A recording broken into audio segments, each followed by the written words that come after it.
ketika Hudson Institute menjadi pemrakarsa pelepasan dolar backed by gold. Dunia terdiam. Peristiwa tahun 1971 tersebut membuat dolar menjadi uang terkuat di dunia, bukan karena backed by gold atau memiliki underlying emas. Namun underlyingnya adalah hutang negara lain yang semuanya berbasis proyek, berbasis industri. Amerika melepas emas sebagai jaminan mata uang dolar. Mirip dengan tahun 1920-an hingga 30-an di Jerman sebagai negara kalah Perang Dunia Pertama dan Jepang setelah kalah Perang Dunia Kedua. Keduanya tidak punya emas untuk memprinting underlying mata uang mereka. Tapi underlyingnya pakai mesin perang bagi Jerman, dan bagi Jepang underlyingnya membangun infrastruktur perkeretaapian serta industri manufaktur. Dolar di tahun 1971 melepas jaminan atas emas adalah menggunakan MMT, Modern Monetary Theory-nya Michael Hudson. Sejak saat itu Amerika menjadi negara superpower pertama di dunia. Tahun 80-an hingga tahun 90-an,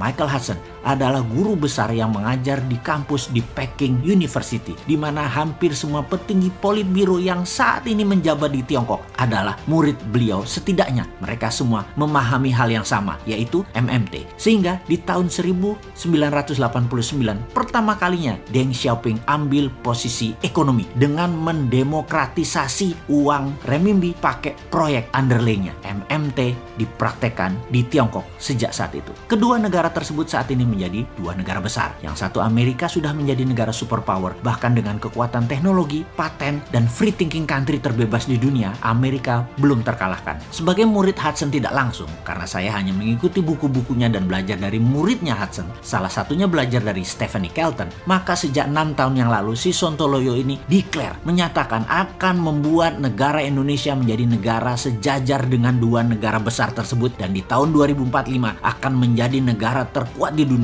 di atas dua negara tersebut. Dan alasannya apa? Alasannya Indonesia memiliki 4 hal yang Tiongkok dan Amerika tidak punya. Amerika dan Tiongkok hanya pakai MMT saja sudah jadi negara besar. Indonesia punya kekuatan lain, yaitu punya sumber daya alam bawah tanah. Itu satu poin. Kedua adalah kekuatan sumber daya alam di permukaan tanah yang subur dan memiliki air yang cukup banyak. Lalu kita punya kekuatan isi laut, itu nomor 3. Dan terakhir, nomor 4, lokasi strategis kekuatan maritim dunia, karena laut di tengah negara Indonesia dilewati 100.000 kapal dagang internasional. Ditambah kekuatan New Economic Model atau MMT atau Mardigonomic, Indonesia pasti menggila pertumbuhannya. Gunakan 4 kekuatan asli alam Indonesia tersebut atau geoekonomi ditambah ekonomi model yang agresif, maka dalam 20 tahun ke depan Indonesia itu game changing country. Saat ini kalau masih old mind yang menjabat dengan polanya ngutang ke asing, nyekek leher rakyat dengan pajak yang tinggi, membatasi free thinking bisnis dengan aturan membelenggu karena aturannya banyak pesanan oligar, maka Indonesia tidak akan berdaulat dan tidak akan menang dengan old mind kayak begini. New mind akan membebaskan berpikir dan bertindak setiap warganya untuk hal yang produktif. New mind melihat potensi Indonesia itu besar. New mind melihat potensi SDM, sumber daya manusia Indonesia itu sangat kreatif. Namun kebijakan politik, parlemen, dan partai membelenggu kreativitas dan potensi. Musuh terbesar bangsa Indonesia adalah sistem politik